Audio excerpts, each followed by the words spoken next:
Siku ya Ijumaa kulikuwa na rapsha kwa village ambayo inaitwa Endereti ndani ya Bomachoge Borabu.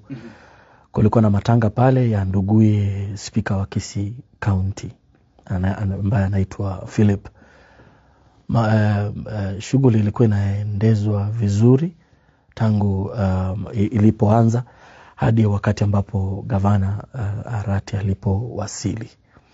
Gavana Arati alipowasili, wali immediately timu yake walianza kutafuta wale ambao ni wahusika na mashabiki wa Barongo na kuanza kuwafurusha kutoka kwa matanga wakitumia nguvu na kuwapiga. Mheshimiwa, whatever that you are saying, is it something unaweza kusubstantiate? Sana. Kuna ushahidi? Ni kitu ambacho kilifanyika mbele ya halaiki ya watu. Yeye mwenyewe gavana anayaelewa hayo, anajua kwamba hiyo ndiyo ilitendeka. Tuko na video, tuko na picha za kuonyesha yale ambayo yalifanyika. Na kwa mtazamo wako yalikuwa yanafanyika kwa malengo gani labda? Sasa unajua sisi tunapinga Gavana Arati.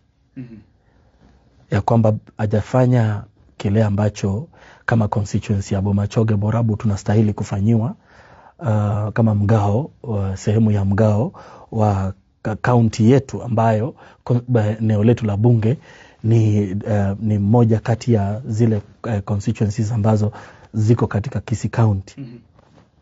So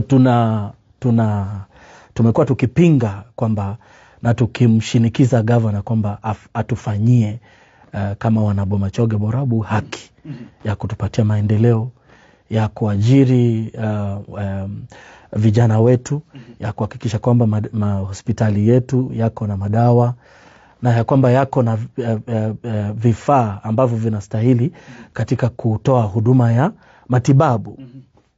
Sasa mazishi hayo yalikuwa yanajulikana yako na supporters wetu. Na vile unavyojua itakapofika wakati wanasiasa wanapatiwa nafasi za kuzungumza,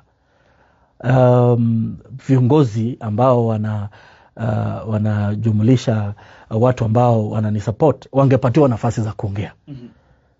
Unafikiri kwamba wasingetoa hotuba zao za kuonyesha kwamba kumsuta governor? Of course wangefanya hilo. Na pia kumpigia debe ndugu yetu Dr. Fred Okengo Matiang'i ambaye ndiye mgombea wetu mpendo kutoka sehemu hiyo sana sana. So yeye asingependa mambo kama hayo yafanyike mbele yake. So instruction yake ilikuwa mpate supporter yeyote wa Barongo, mfurushe kutoka kwa mkutano. Constituency manager wangu alifurushwa kutoka kwa mkutano kimabavu. Kuna picha, kuna video za kuonyesha hili likifanyika.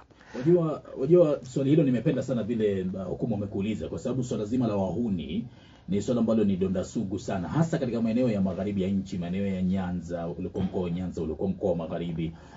Za maziko zinatumika sana. Pale Kakamega kumekuwa na mng'ang'ano mkubwa kati ya gavana na mwakilishi wa kike. Tumeshuhudia katika baadhi ya maeneo wabunge wale. I think the other day I saw Patrick mbunge wa pale Bomola, Patrick Osero pamoja na. Kwa hivyo ni mambo ambayo yanafanyika kila wakati sana, swala zima la wahuni. Na Waziri Kipchumba Murkomen analaumu nyinyi wanasiasa. Kwa nyinyi wanasiasa, nyinyi ndio mnakuza swala hili la uhuni katika siasa zetu, na ni kitu ambacho kidogo kinatia hofu kuelekea uchaguzi mkuu ujao. From where sit, unadhani kwamba Kipchumba Murkomen has every right to blame you politicians kutokana na swala zima la wahuni? Unajua serikali iko kwa ajili ya kuhakikisha kwamba inaweka inatekeleza sheria ya kuchunga wananchi, mali na shughuli nzima ya watu kuendeleza maisha yao. Tumeona serikali ikionekana ikiwa na genge ya wahuni wao wenyewe. Governor wetu Arati anatembea na kikundi kikubwa sana cha wahuni. Ni jambo ambalo linajulikana kabisa. Kumbuka wakati Dr. Fred Matiang'i alipokuwa akikaribisha wanasiasa wenzake wa pande wa United Opposition ndugu yangu, tulifungiwa kuingia Kisii Town na kikundi cha wanafunzi wa Kisii Polytechnic ambao inakisiwa walikuwa wamelipwa pesa na Governor Arati mwenyewe, unaelewa. Walikuwa wanarusha, unajua Kisii Polytechnic iko kwa barabara kabisa ya kuingia Kisii Town. Vijana walipatiwa pesa, wakapatiwa silaha. Walikuwa vijana wanarusha mawe kutoka kwa ndani ya shule zikikuja zinapiga magari yanapoingia town. Hali kama hii inatolewa na nini? Itakuwa interest gani ya wanafunzi wa Kisii Polytechnic kuzuia wanasiasa kuingia, kuzuia mwanasiasa maarufu kama Fred Matiang'i na wageni wake kuingia Kisii? So serikali inaposema kwamba inataka kupambana na swala hili zima la wahuni, mfano wao, mwelekeo wao katika swala hili ni upi? Kwa sababu upande mmoja wanasema kwamba wanataka kuzuia swala zima la wahuni, lakini Linda Mwananchi tunapoelekea Kisii Ijumaa ya wiki hii, tunajua kabisa kwamba gavana na wandani wake na watu wakuu ndani ya serikali wanapanga machafuko pale. Japo wajua gavana hayupo hapa kujitetea, kwa hivyo tusisitiza kwamba haya ni maoni yako wewe mheshimiwa Barongo. Utayaona haya.